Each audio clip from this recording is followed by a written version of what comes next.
This episode is brought to you by Anivia Pickleball, your premier destination for high-quality pickleball paddles designed to elevate your game. At Anivia, they are committed to providing players across Canada with innovative, performance-driven pickleball paddles crafted for durability, precision, and ease of play.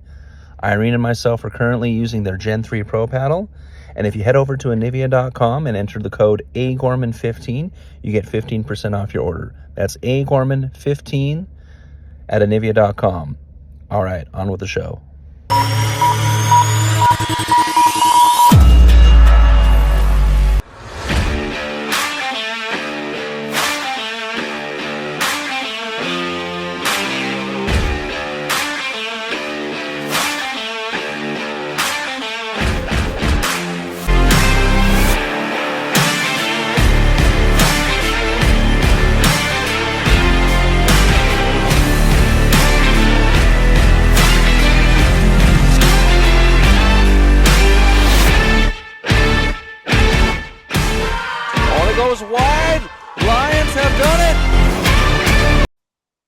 All right, first episode of 2025. Welcome back, everyone. We got a loaded show. It's amazing how early this is, but the Johns brothers have one last hurrah at the Masters, and then Ben goes to Colin. It's not me, it's you. Quang Doung is cheating on Selkirk on live TV, and then we have the CNPL schedule coming up. So let's get right into it. How's it going, Vic? Good. Yeah, it was wild. Like we thought it was off season, and all of a sudden it's like you have news of controversy all over the place.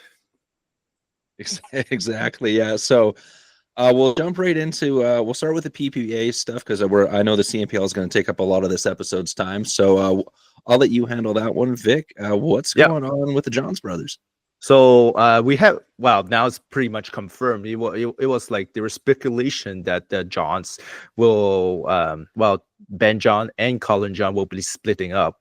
That we know already, but who will Ben be playing with? That we have like big speculation. And all of a sudden, we're still debating who's going to be whatever. And then at the same time, we know that Gabe Tardio, PPA's contract was up, and the PWR, so the Pickleball World ranking, wants to sign him up in order to play in India and stuff like that. But that did not happen because now Gabe is signed with PPA for a 3-year extension, and right after that news, Ben announced that he is playing with Gabe Tardio for the rest of the season. So that was quite a development of the story. However, they're still playing which is while we're recording that podcast. They just finished playing at the Master. Ben was still playing with Colin Jones, which they won the men's doubles Master this weekend. But they say they will be their last tournament together for the 2025. The rest, Ben will be playing with Gabe Tardio. Then who Collins is going to be playing? He says he's going to play a little bit with James Inatovich and a couple of different players too. So it will be interesting to see how it will shape up. Yeah, I'm looking forward to the first match where they actually play against each other and see if they try to exploit each other's weaknesses, because they should know each other better than anyone. Definitely, and it's going to be interesting too because now there's a lot of ball. They mentioned it. They used to be so much together. They know which ball they're going to take, which ball they're going to leave, right? But now they have a new partnership. They will have some clunking paddle probably on that aspect of it. Exactly, yeah. And then I know the other huge controversy, of course, was Quang Doung using a what was it, Proton paddle when he's supposed to be using Selkirk? Yeah, the Proton Flamingo, the Project Flamingo, which is the Series 3, but with a foam interior instead of the regular honeycomb. So what is going on? That I was a little already suspicious, to be honest with you. So once Quang Doung finished his last tournament on 2024, he went to Vietnam to basically doing like a tour in Vietnam. People was inviting him doing some clinic, and then he was like doing some celebrity show and stuff like that. And it was interesting. He was like playing with some Yola He was playing with some Proton paddles, and then he was auctioning some Selkirk paddles. So you're like, okay, you see contracts up? What was going on? And then come into that tournament, Quang Doung at the middle of the game. So he did exactly what I do usually, right? So just change paddles, but he didn't change another Selkirk paddle. So he started playing with the Selkirk Project 008, which is not out yet. And then suddenly he put his paddle back down, and then he picked up a Proton paddle, the Project Flamingo. So you're like, what is going on? Is he still signed with Selkirk? What is going on? And that's not a rumor. We know. At the same time, Selkirk did give him a cease and desist letter on the court, basically. So you're like, that is not going right. So apparently, Selkirk did mention that his contract, Quang Doung's contract, is actually up in April 2025. So technically, he's still signed with Selkirk, but yeah, that was, I think, a poor decision from Quang to basically dump Selkirk into the dumpster fire, basically on TV. On top of that, yeah, exactly. Like, I understand you wanting to, like, okay, let your contract go up, switch to another paddle that you might like better, but they're paying you money to use this product. Like, that, like, a lot of those, like, paddle signing with those paddle companies, you're getting free gear, you're getting free paddles. Some of these companies also, like, if you win, they'll like double your winnings or pay a portion, like add a portion to your winnings as well. So, like, for me, that's just one bad business, and also that might hurt getting. There might be some new clauses he might start seeing when he goes to sign with a different company, saying, yeah, if you do this, you're gonna say lose money or something like this, because now he's gonna have that rep following him around. Yeah, definitely. But like, there's two side of it. Okay, I said the side of what Quang Doung did not do right. On the other hand, if I am the on the Quang Doung side, explain a little bit bigger picture. So the UPAA, so which governs the PPA and the MLP, this year they forced all paddle manufacturer has to pay a certain amount of money in order to allow those paddle to be played on the PPA or the MLP tour. So there is a list of the approved paddles that you can play on the UPAA. Okay, so you have like a lot like Adidas, Carbon, Engage, whatever. Selkirk apparently was very pissed at that, and then they did send a lot of paddles over, but they did not receive any feedback from the UPAA which paddle was approved to play or not.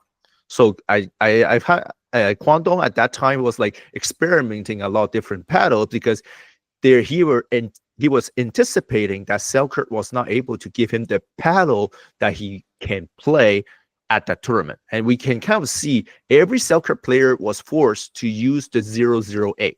You don't see the Power Air in there. You don't see the Boomstick. You don't see any other paddles basically on there. Like Rachel Rohrbacher, you have Catherine Parento. All of them, they're all using the 008 because that was the only paddle that was approved on the website of the EPA website that to allow to be played on that Masters, basically. So that was kind of strange what happened. So I think Quang Doung was proactively just trying to find another paddle to play, just in case that he can't play with his proper paddle for Selkirk. So I will say that that's the kind of two-way thinking. Yes, Quang Doung did not do his due diligence to stick with Selkirk. But at the same time, Selkirk was not providing the players the paddle that they wanted to play for the tournament. So that was kind of a two-way problem. Yeah. Even with that, though, I still find it unprofessional, because, like, doesn't, like, Jack Sock normally use like a Lux? Yes, and, like, he had to use the 008. You don't see him, or you don't see Catherine Parento, because I don't think Catherine Parento normally uses the 008 either, does she? No, she was using either the Power Air or at the very last tournament of last year, she used the Boomstick. That's what. Yeah, right. So, like, I'm sorry, if the number 2 female in the world can suck it up, and use the 008. I'm sorry, Quang Doung, you can suck it up. You're signed under a contract. You're getting paid to use this product. And it's not like you won anyways when you switch to the Proton. So like, if you're gonna lose, you might as well lose and get paid and not have this issue. Well, actually, he got pickled by the by the John's brothers. So yeah, exactly, and almost got his head taken off. yeah, that was. I think that you lead to the next one. Ben John like basically wind up and want to target Quang Doung into his head, so that you never see that. Like you never see Ben Johns does it, but at that on that match, he purposely just trying to send a message. That was what Ben said at the end of the match. He wanted to send a message to Quang Doung. Okay, stop body bagging me. I can body bag you. So that's why. Yeah, I still don't like how he went about. Like, there's that to me goes the same way as like, oh, in baseball, like, oh, you beaned our player by accident, but we're gonna bean you on purpose now. And as someone who was a catcher for many years in baseball and softball, I thought that was the most dumbest unwritten rule ever, because you're basically, like, for pickleball, you're sacrificing a possible point or a possible side out.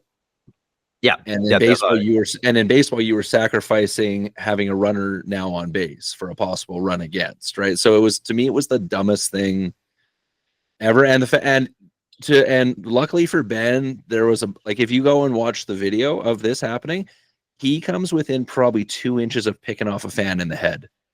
Yeah. Like, there was a wall behind the championship court there, but there was a bar right on the top.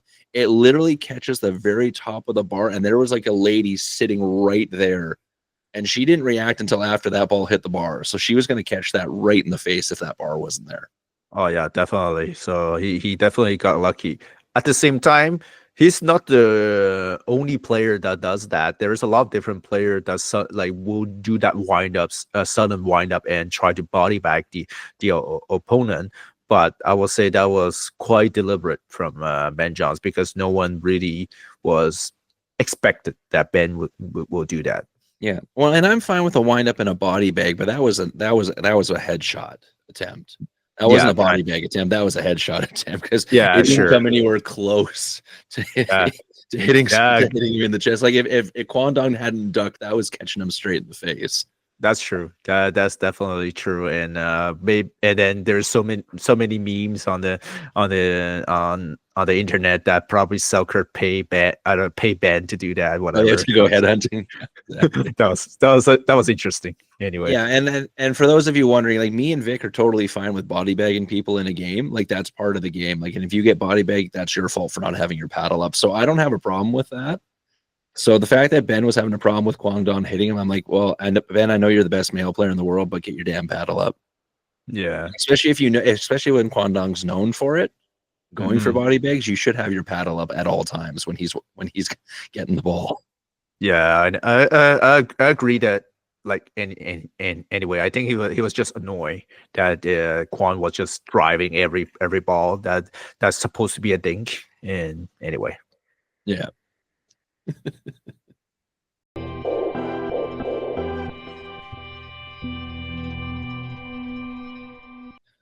All right. So I guess what we can do then, we might as well jump right into our new equipment corner, because we got a crap ton of delistings happening here. And before we get into it, I'm going to give a shout out to Pickleballsuperstore.ca. I'm going to have the link in the description, but if you head over to there and you enter in the code PBdairies, that's a capital P, a capital B, and then diaries lowercase, you get 10% off at their site. Big shout out to them for hooking us up with that deal. So, Vic, you're going to kind of feel like Oprah with this, saying, you get delisted, you get delisted, you get delisted, everybody gets delisted. So, and if you're watching the video right now, Vic's over at his wall of many paddles, and I think he's grabbing all the paddles that are delisted, and he's already got about 6 in his hand right now.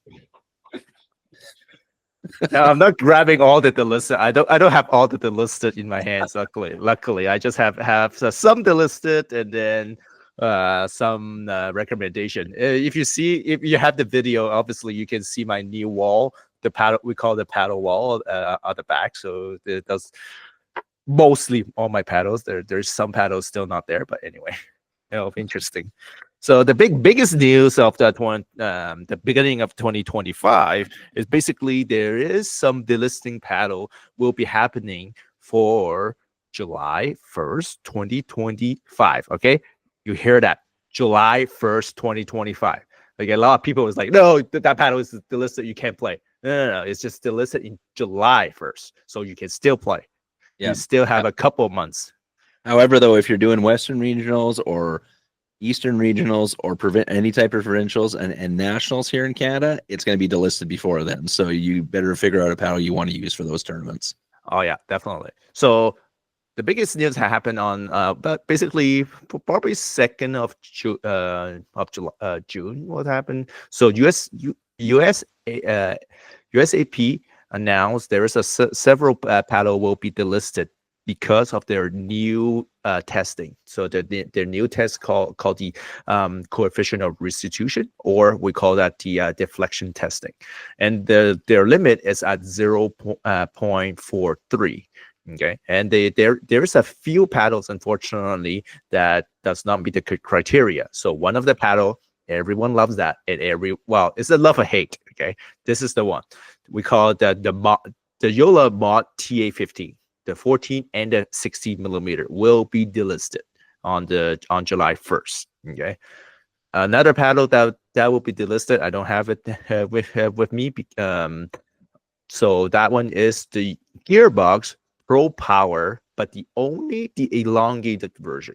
Okay, so the Fusion, the Pro Ultimate, those are legal. It's only the Pro Power elongated version. And then another, the third one that was a little surprising, are the Black A's. So the Prokenix Black A's, the older generation, they're all delisted. So including the oval shape, the elongated shape, whatever, they're all delisted.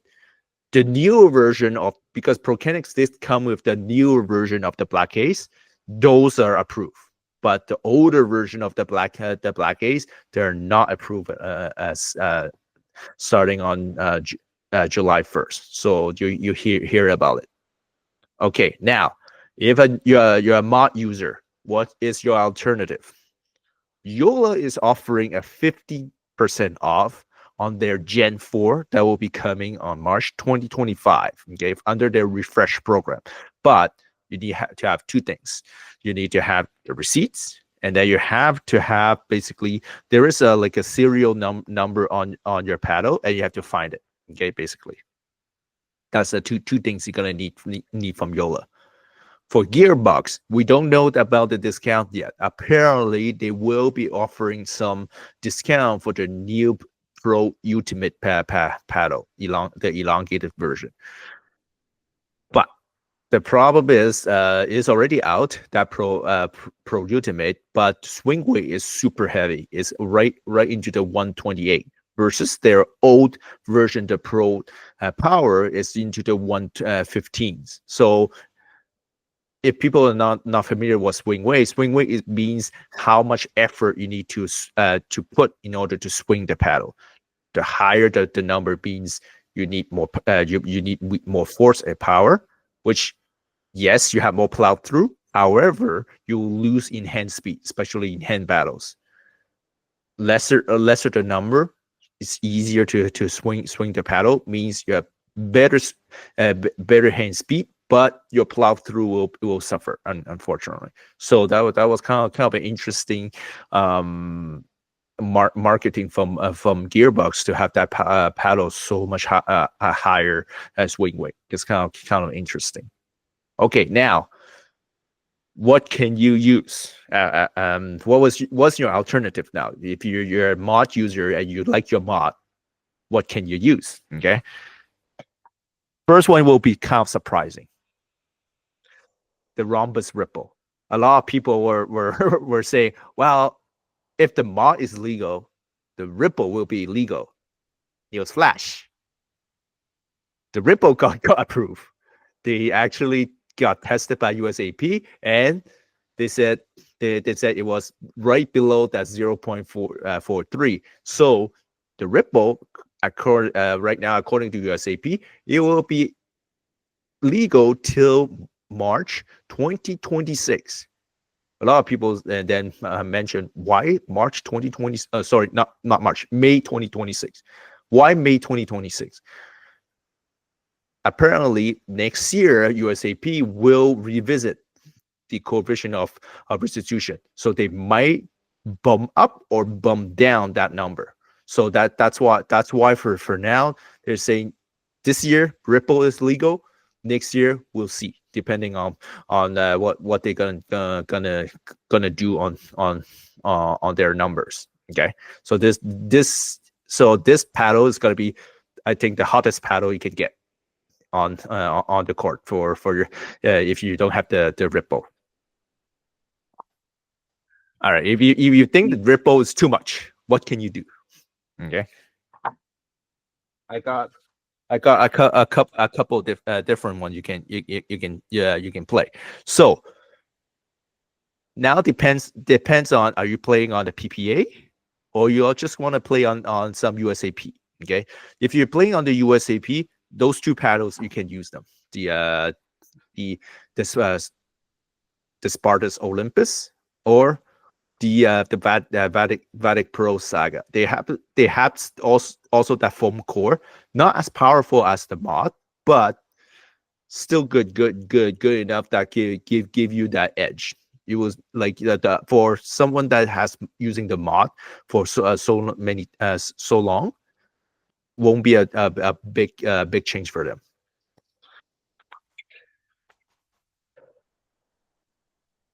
Another option is this one, the Paddlecat TKO. Okay, the Phantom TKO series. Basically, this paddle is the one that does not break because it's using Gen 1 technology, but has almost a Gen 2.5 power. So you can see a lot of pro players still using. Annalie Water is one. Christian Auchan is another. Still using this paddle to dominate the competition, which is all Gen 3 paddles. So that's another option if you're thinking I don't want to have like a foam core crushing problem and anything. This paddle does not have core crushing at all. Another option, if you're saying, well, I want to play PPA or MLP, what am I gonna do? Here we go. Your 3S. Your Yola 3S will be your next alternative of your mod. Obviously, the 3S is a little bit tuned down compared to your mod, but they still hit pretty hard. Biggest problem with those paddle is they are not USAP approved. So basically, you can only play on the PPA or the MLP. Okay, so be mindful of those. Couple other paddles I don't have, or they're coming soon. So you have the 11.624 Power series that is going to come on, if I'm not mistaken, February-March timeframe. So that's another interesting paddle is going to coming in. The Carbon True Foam finally is coming. So the Carbon True Foam Genesis has been announced like for a year or almost 2 years already, and still not coming. Apparently, it's going to come in March 2025. So that's another one you can look into. If you don't mind your swing weight, about swing weight, there's another paddle I have right there. I'll just go grab it.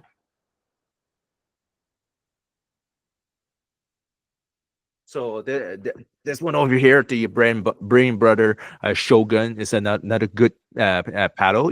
However, the only complaint I have this paddle is it has too high of a swing weight, is over 128. So that's the big problem for me. But other than that, it has good power. It is very soft because of their TPE titanium that is on there. But other than that, that's another very valid option for you to use.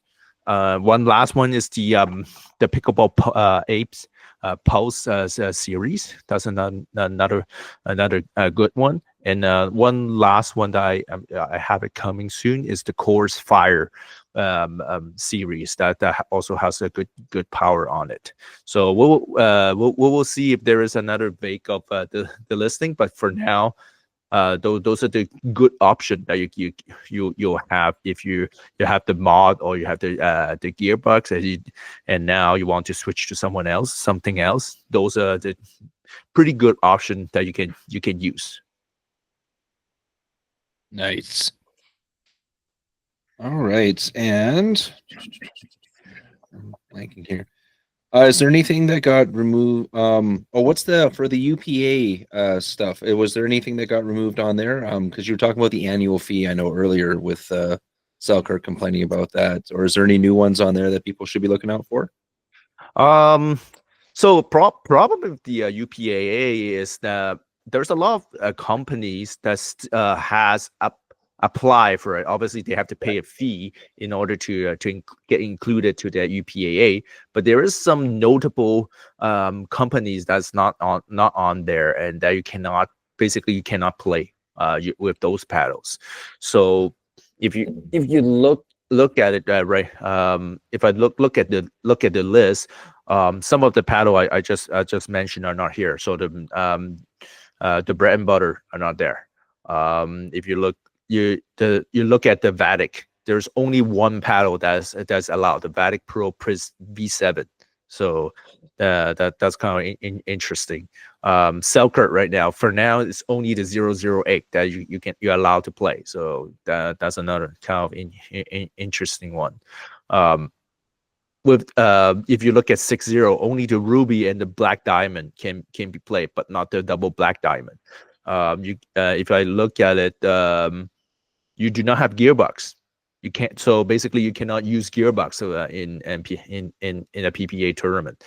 So it's kind of unfortunate because now it becomes like two different separate government body. And for us as a consumer, if you're not a paddle geek like me that follows like all the time what is going on, you have no idea which paddle is allowed you're allowed to play on a tournament or not anymore. And actually, I was on the chat just not long ago. There is a lot more junior player, or what we can say not as high ranked pro level player. Some of them they're just like, because they're let's say they're sponsored by Bread and Butter or they're sponsored by Gearbox. They just almost like just find out before the tournament. There's like, oh, I cannot use that paddle on the PPA. I cannot play with that paddle on the PPA, and they have to scramble to find another paddle from the brand, from the list of the UPAB that they're gonna play with. Which, like, usually when you have a new paddle, it takes time for you in order to get used to it, right? Because the paddle is different, and then you might have to add lead tip in different spot in order to customize properly. So those players got got caught by surprise. What is going on? Why am I have to change all change the paddles? So that is a pretty sticky situation. So I don't know how the USAP and the UPAA will be able to find a compromise at this point, but I don't see anything yet. So as a paddle manufacturer, there is several paddles we call the newer paddles will have we call a dual stamp. So basically, they will have a USAP stamp and a UPAA stamp. Which paddle is gonna be for now at this point? So that's the reason why I showed the Paddle Tech. So the Paddle Tech TKO, Bantam TKO, or the Bantam Carbon series, this one is for sure is dual approved.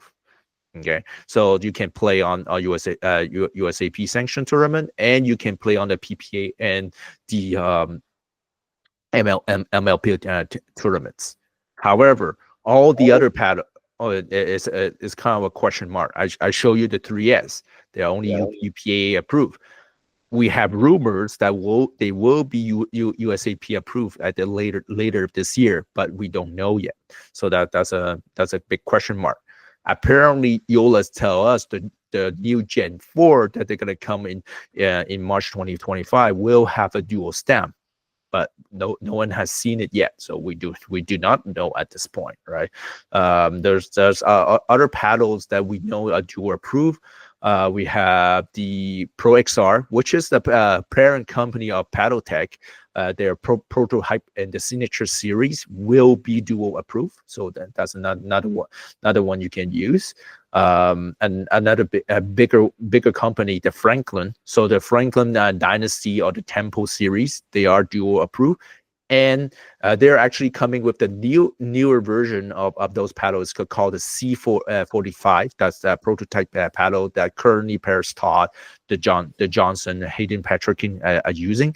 This paddle will be also dual approved. Apparently, that could be also a mod. A Yola mod paddle alternative, because it hits super hard. So that's another paddle people can be looking at. And lower end paddle, I would say the head radical and the head boob is another paddle that you're safe to use. And the Engage Pro Pursuit 1 only, that will be another one that you can safe to use them. But other than that, is there is a lot of paddles that you don't really see in the wild, and then you actually don't know are they, which one are approved or not, and that's tough. And for, I would say, for the consumer, if you're not educated enough, it's tough. It's tough to know which one is approved or not. I would say. Me as a paddle geek, I can always help out. So you can always message me if you need to. If you're not sure which paddle is approved or not, I'll definitely be able to answer you as for that. But otherwise, like for regular Joes, no, it's very difficult at this point. Yeah, exactly. And what I'm also worried about is, when they do start having those paddles with the double stamped, is that going to drive up prices? Yes, definitely will drive up prices. You already have some paddles almost eclipsing up to almost $400 now. So getting those double stamps now, it's going to be like, oh well, we had to get this double approved, so we got to cover our costs and things like that. So I would prefer if they figure something out and just make it a one entity thing again, instead of just trying to, because it's almost more of it's like a money grab at this point. For how much these companies have to pay just to have their paddle approved. Yeah, it is technically a paddle grab, according to Selkirk. If you hear from the John Coop podcast or the Pickleball Studio podcast, he actually have an interview with Tom Barnes, which is the CEO of Selkirk. He's basically on the whole. On the whole podcast, he was kind of ranting against to UPAA, because like, I'm already paying that much money to get all my paddle approved on the USAP, and now I'm have to pay all the extra money in order to get my paddle feature on the PPA and the MLP. Like, why am I have to do that? Like, basically, I'm having my paddle test twice, but you guys are using almost the same standard. Like, why am I doing this? Yeah, exactly. And I would say they have no choice to pass on the cost to the consumer, right? Because otherwise, how they're going to be able to sustain it? Not saying they're still not making money. Like, a paddle usually costs about maybe max $20 to $30 US to manufacture, and they're selling like 300 something. I'm not saying they're not making money, but still, like, right. Well, and then some of the smaller paddle companies that were cropping up, I've already seen a few of them post on their socials saying, hey, we're not going to be able to keep going because just these paddle fees for our paddle to be approved in these tournaments doesn't cover the cost. So like, yeah, if you're a big company like Selkirk, Eula, PaddleTech, like stuff like that, you've already got like the buying power to be able to compete with that. But all of these smaller companies and some of them have like a pretty good product, but they just can't keep up with those fees because they're not at that level yet. Yeah, definitely. So I don't know. It's still a big struggle between I would say power struggle between the USAP and the UPAA. We'll see who wins. Yeah, exactly. CNPL stuff. We do have one more bit of controversy. from the PPA. There's a feud going on between them and Jill Braverman, Vic. Yeah, Jill Braverman. So we call that GLB.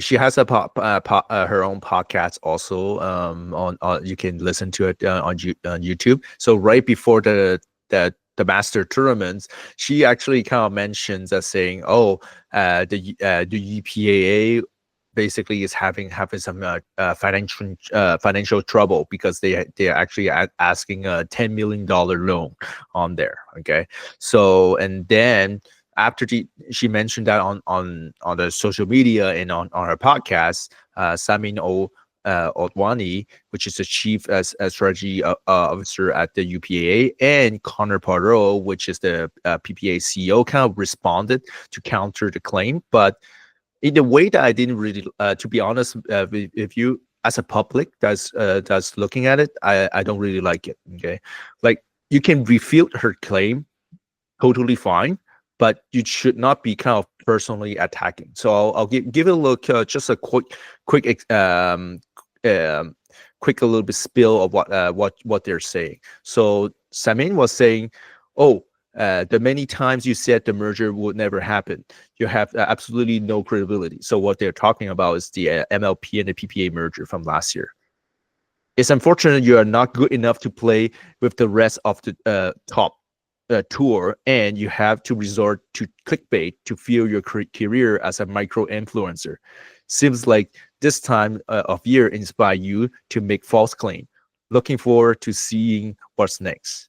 And then also Connor Poirot also mentioned the reality is, Jill, the sport have outgrown your ability to stay relevant.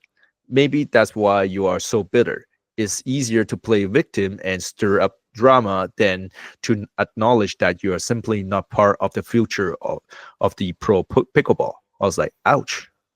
What's like, you're actually personally attacking a player.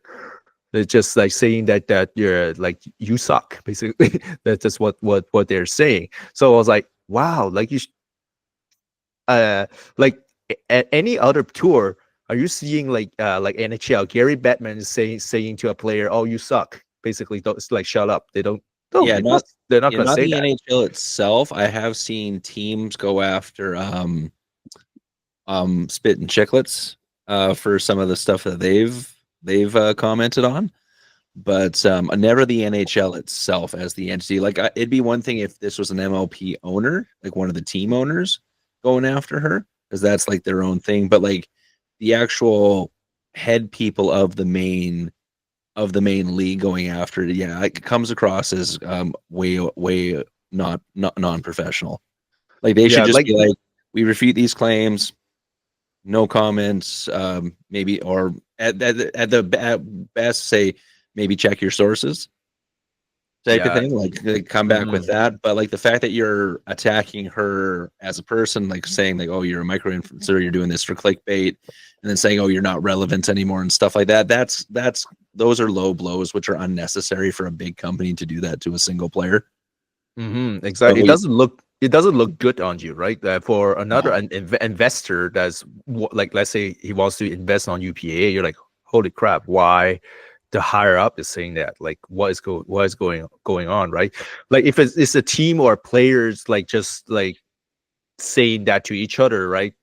They always trash talk, like all the leagues, everyone trash talk, but you never have like the commissioner saying that on to people. You don't have like you really rarely gonna see that. Yeah, the sign of a good commissioner for any league is one that you don't hear from very often, aside from like, when they do like a yearly State of the Union update, or if there's some big controversy that they have to step in and handle. Like that's a problem that a lot of people have with Gary Bettman, is he's too much of a public figure for the NHL. And so like, but then you look at like Adam Silver for the NBA, he comes out for certain big announcements, but other than that, you don't really hear from him that much. Exactly. Right. So that's the sign. That's the sign of a good upper management group in the league. You're supposed to be in the background making things run smoothly, not adding to the problems. Exactly. That's what I say. Well, and at the same time, same thing. I'm not trying to defend one out on or the other. Like on GLB and like she's always a little bit outspoken against PPA. I agree with that. That she has a little grudge against PPA. I do acknowledge that, and maybe her sources are questionable also. Like at the same time, you're saying $100 million loan. So what? Like if this company is like 100 of like $1 billion dollar worth a business, $10 million loan doesn't mean anything. It could be just having that loan in order to be able to expand, or to get for like other things, right? So at the same time, I don't feel like that $10 million loans is a big deal, right? But on the other side, I kind of understand like Connor, like he put a lot of money like into the PPA. He actually put a lot of energy and everything on the PPA in order to make it grow. But at the same time, he has a little bit of personality that does not be very compatible as a commissioner or as an owner, and that's the reason why on like when there is we call the tour wars last year, the MLP and before the MLP and the PPA merger, there is quite a bit of player does not want to sign with the PPA and want to sign with the MLP instead. It's because of his personality, and it really shows like with this drama basically. Yeah, exactly. Right. So yeah, so like, and yeah, like you said, like I'm totally fine with Jill having her own viewpoints on it. If she has a personal beef with him, that's fine. Like, just like us, like we've pissed people off with some of the comments we've made in for CNPL or for certain events in Canada. But like, hey, we're a podcast, we're allowed our own opinion, we're fans of the sport. She's a player, so she has a little bit more insight than what we have, but she's allowed her opinions. But that's where I come more hard down on the PPA part of it, because it's like, hey, you're the bigger fish. Why are you letting the tiny fish even bug you? That's why I said, like, your basic response, if like an interviewer asks you about that, it's like, oh well, that's not the case. She probably needs to check her sources, and then you leave it at that. Yeah, then exactly. Then there's not a story at all. Now, Like, now then you can go on the flip side and say, well, any publicity is good publicity, but that's true to an extent. Like, yeah, that's not a good publicity at all. Yeah, right. Because like pickleball is at that point where it's still being joked about by some people. It's still being considered like a fad. And a lot of the problem is a lot of the publicity pickleball has been getting lately is the no line judges, the like the stuff that you don't want pickleball to get popular for. Right. It's the issues that's making it into the mainstream media stuff. It's all the issues that pickleball's having. Right. Yeah. So now it's like, okay, no, we want like the highlight reels to get in there. We want like the good things that come out of pickleball to be the main stories come out. We don't want the clickbait like drama crap, unless it's like, you know, two like head to head people going having beef with it, or like say it was like Colin Johns and I don't know, pick a name, like Alshon going at each other, like having like an insane match and then trash talking. That's good because that's high competitive. That's like Magic versus Bird type of thing for NBA, right? You want that type of drama. You don't want the company versus a single player type drama. Definitely.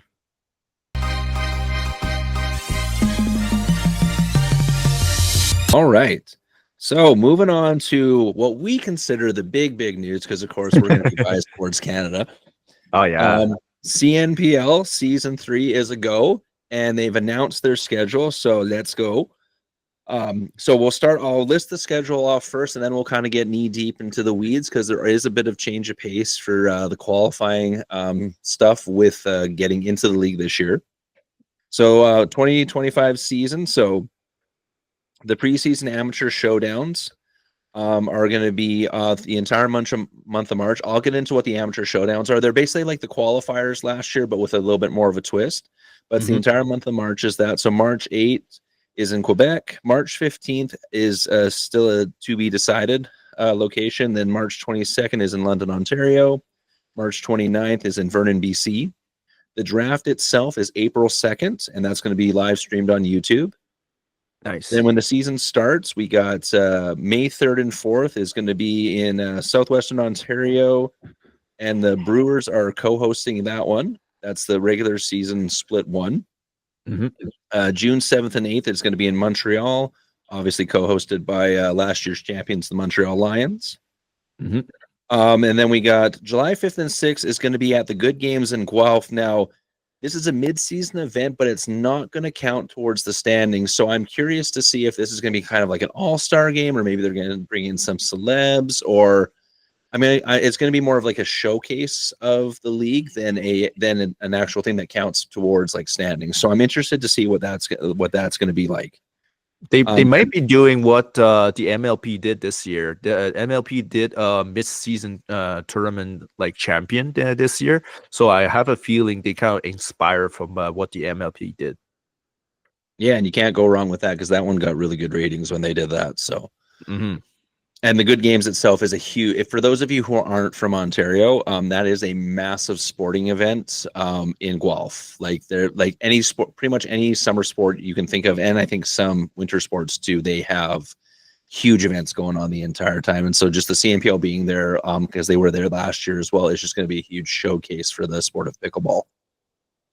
And then we got July 5th and 6th. Oh, no, sorry, that was Guelph. Sorry. August 9th and 10th is going to be in Kamloops for the Western Split, and that's co-hosted by the Vancouver Rush.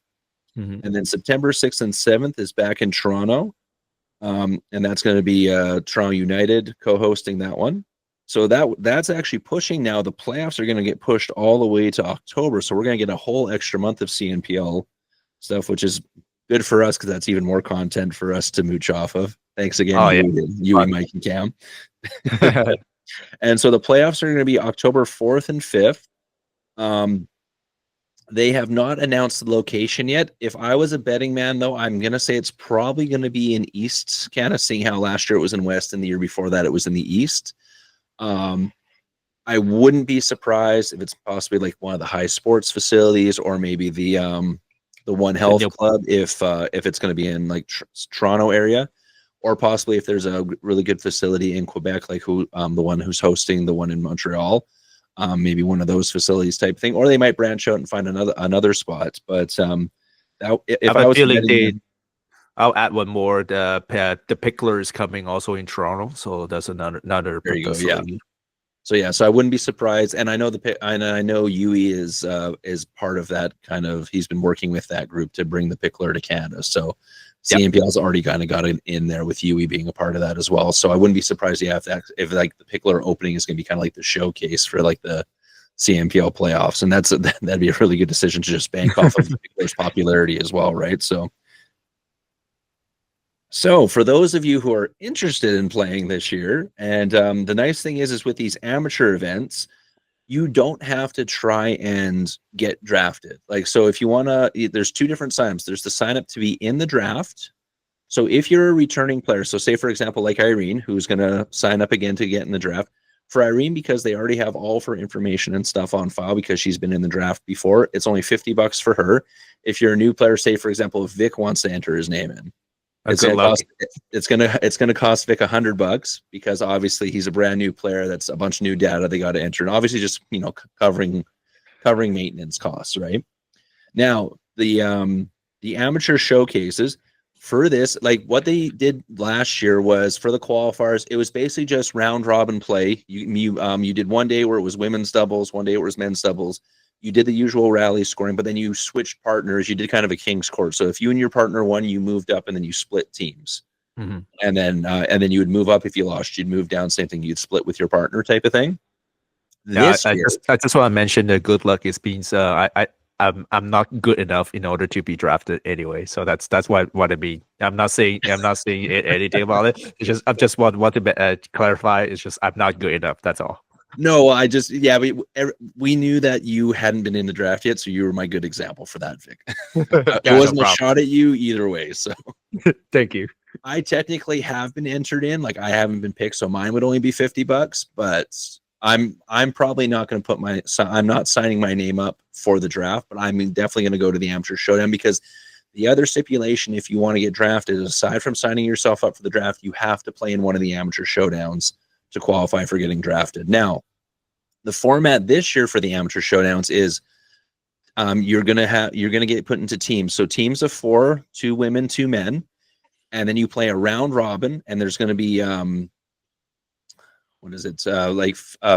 or 15 teams or something like that. And you're going to do pools of 5. So the top team in each pool, they go into Division 1. The second place teams go into Division 2, Division 3, and so on and so forth, right? And then those teams play off in like a playoff format, but you're playing CNPL rules. So you're playing women's doubles, men's doubles, 2 mixed matches. If need be, you go to a dream breaker, right? So the nice thing is if you don't want to enter in the draft, but you still want to come have a fun tournament in CNPL format, you can put a team in. You don't just have to put your name in, then you get randomly put onto a team. And that what they'll do is they'll base it off your duper, or they'll check your pickleball brackets. Now they're combined now, so they'll pretty much just check your duper.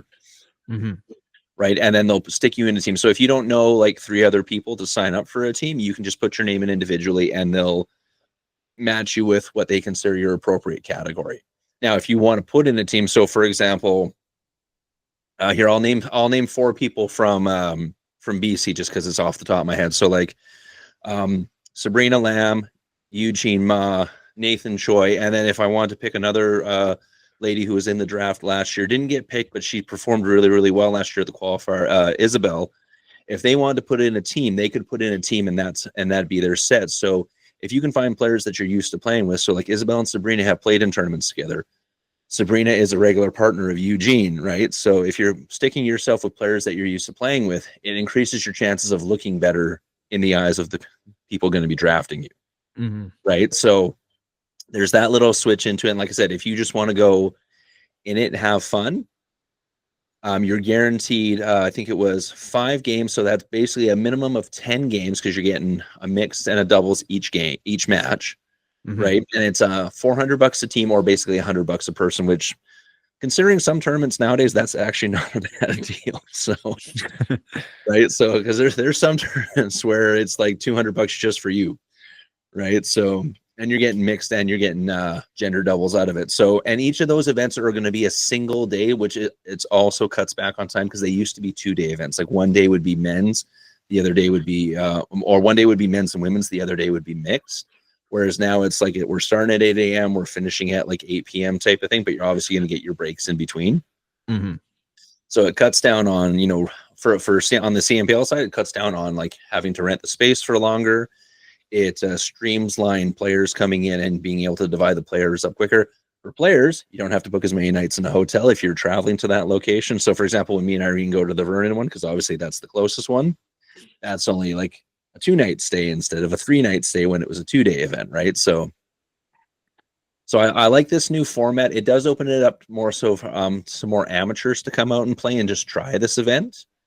Because I noticed last year at the qualifiers, if you didn't think compared to the first year where there was lots of people there, the second year, people who thought they had 0 chance didn't even bother signing up, right? I think there was only, like when in the women's side, I think there was only maybe 13 women who even went to the qualifier. Now, you did have players who were signed who didn't play. Like obviously Kim Layton was signed. Oh my God, I'm blanking on names. Like Casey Rogers was signed and stuff like that. So like they like didn't Christina Chin all of them. Like, and some of them still competed in the qualifiers, but they didn't have to, right? Like it was an optional thing if you were already assigned to a team, or if you had played the year before, you were able to write a waiver so that you didn't have to compete, right? This year it looks like, and this is from what we've heard, the scuttlebutt going around. Now, this isn't unconfirmed yet, but it sounds like there's going to be no re-signings this year. Everyone is just going back into the draft and you're starting fresh.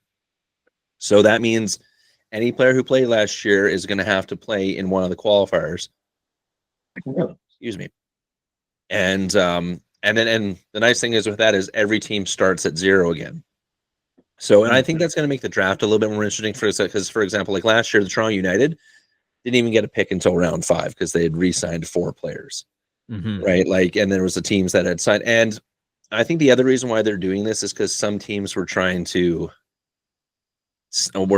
signing and kind of stacking according to who players wanted to play with. Like, I don't think realistically you would ever get a Christina Chin, Kim Layton team up if it's a straight up draft. If we're being honest, right? Like the other team's got to be smoking something if they let both of those players go by in the first round.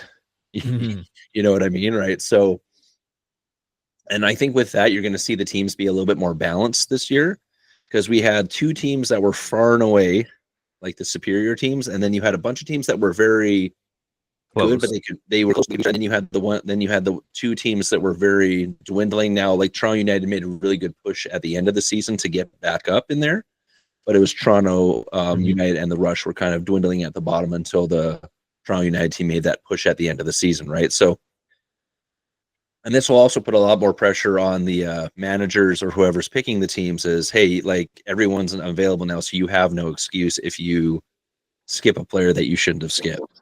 Type of thing, right? So I think that's going to make the draft very interesting. There are some, once again, these are I don't want to say unfounded rumors, but these are not 100% confirmed. We have possibly a couple players not returning this year. Haddo Thal being one of them, who played for the Wolverines the last 2 years. He's moved to, where is it? Houston, Victor? Yeah, exactly. Houston, Texas. Yeah, so I think Haddo's going down there, possibly for other work options, but I also think he's making a push for on the U.S. side of the pro side of things. So that opens up a spot for some of the male participants who maybe just fell short of getting drafted last year, or some who were an alternate last year who want to make a push up to be a starter. A couple of the females, Amanda Rosati, Victoria DeMuso from the Brewers last year, Sophie Ann from the Lions. And Sophie, not Sophie, and Sophie. Sorry, and Sophie. I'm thinking Jake Sander. That's why I was screwing that up.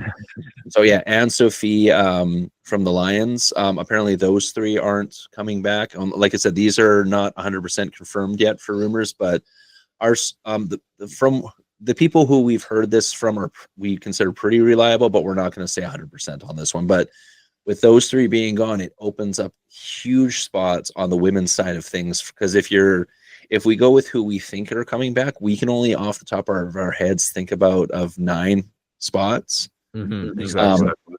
For female, who we are guaranteed these players are getting picked and are probably going to be the starter. So if you remember, if they're doing alternates again this year, there's 16 starting positions and then an additional 8 alternate positions. So if you're a female who's right on that cusp, so this is why I told Irene, I was like, this is one of the years where you could possibly really have a good shot at getting in, because a bunch of these spots have opened up. And now that she's making, she's performed well at a couple of these tournaments where there was other pro players there. So she's getting her, her stock a little bit more recognized. I said, this is a really good shot this year to possibly get picked, and not even just get picked as a possible alternate, but even have the possibility of getting a chance at a starter spot, because there's a bunch of spots that just opened up. Yeah, definitely.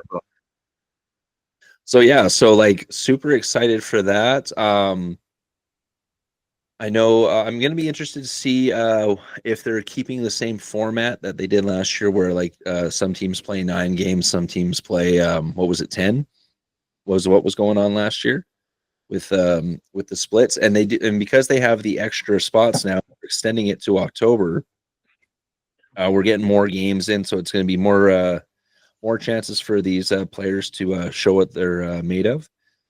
Unfortunately for us people in the West, we only get the one in Kamloops, but to be honest, and this is more of it's right now.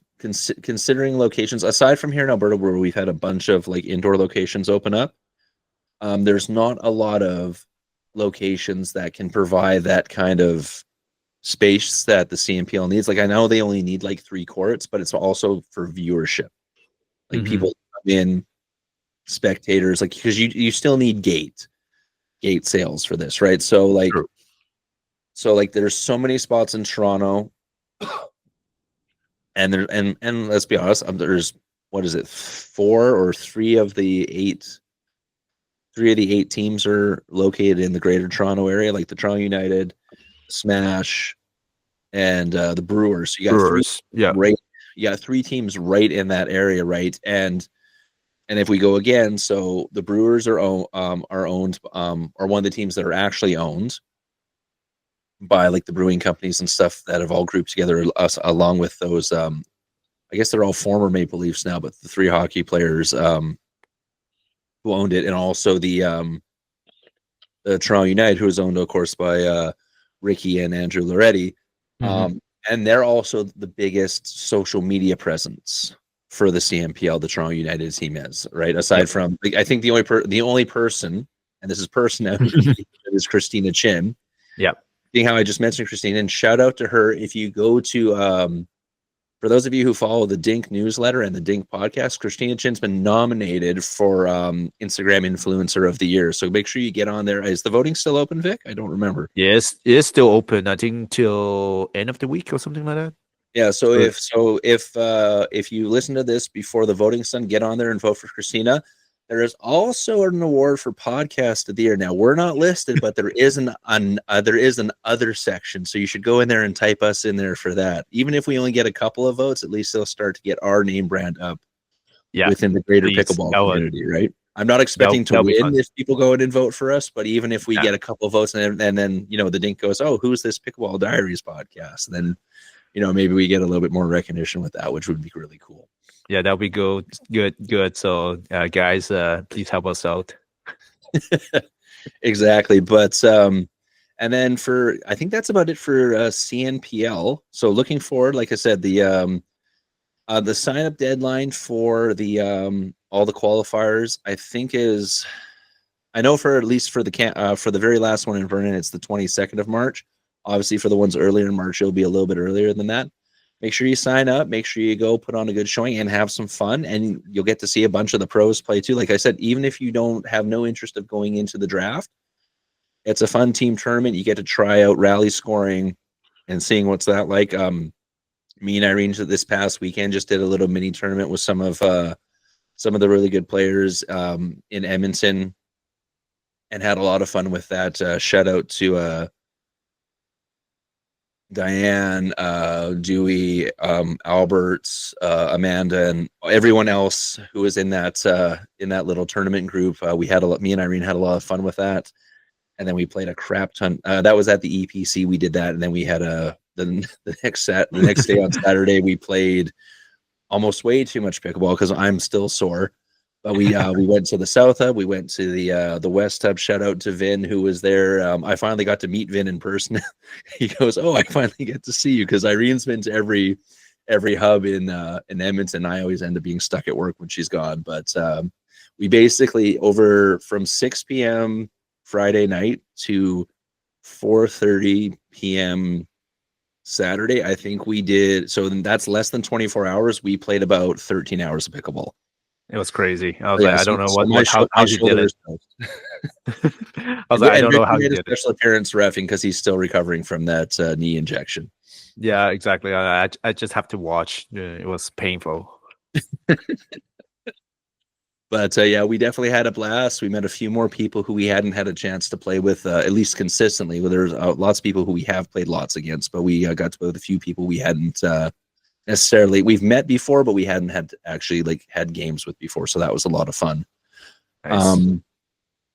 Do you have anything coming up, Vic? Whether it's reffing or, I know obviously not playing wise, probably not until at least, what was it, mid-February you're out for? Mid-February, March, probably. I'm be a little bit cautious. I would say maybe there's some reffing. You're playing at the NAPP tour, so that's probably one that I'll be reffing. Oh yeah, that's right. Yeah, me and Irene are gonna try our hand at mixed pro. I'm gonna try my best to keep up with Irene. She's playing with Mikkel Hartman in the Women's Open at the NAPP, and that's February 8th and 9th. So you can tune into the NAPP channel to watch the video. And they do have video.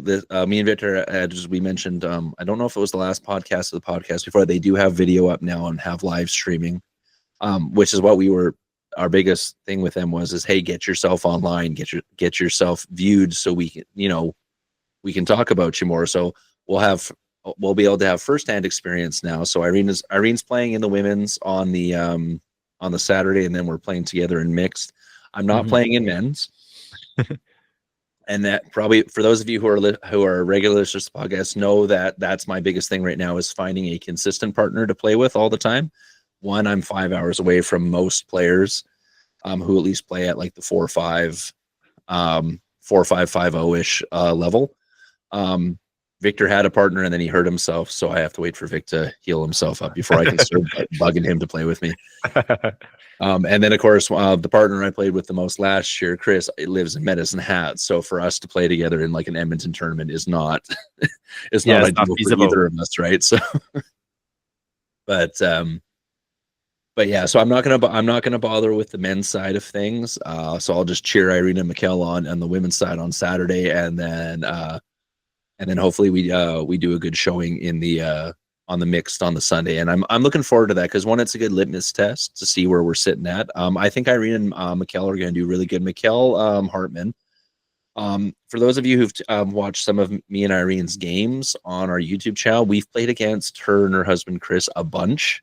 We kept on running into each other in the finals when we were playing 3-0, 3-5, and 4-0 and stuff like that. She is a very, very good player. And I joked with Irene. I said, I told her, I said, you're going to have an easy time playing with her because Mikkel plays a very similar style to how I play. So it's not as big of an adjustment for Irene and Victor can attest to this. When you play a certain style, you need someone who kind of complements that. Right. So Irene, obviously, for those of you who know Irene, is a very aggressive player. And I'm more like, I can still be aggressive, but I'm more of like the defensive. I'll do lots of resets. I'll get lots of good setup shots. I'll make you pay for it when you do mess up. But I'm not going to be the one who's going to be, I'm going to drive at you until you pop it up and then finish it. Irene, on the other hand, will do that if she notices that you're letting her do that. So, and then Mikkel's a lot like that. She's very, very good. Like I know the last time me and Irene played, her and Chris, I think I had about 7 slams in a row that she just beautiful reset. They worked their way back up to the kitchen, and then the rally went on for like another 2 minutes. So, and Mikkel is very, very good. So I think she's got to complement Irene really well. And Mikkel was actually at the CNPL qualifier last year, and I think she finished, because if I remember correctly, Irene finished first, Sabrina Lamb finished second, Isabel and Caitlin Soroka I think were third and fourth, and I think Mikkel was sitting right at 5th. So she already did a really good showing at the qualifiers last year. And so I'm bugging Irene. I said, you should call Mikkel and get her to come play with you for the amateur showcase as well. That'll be fun.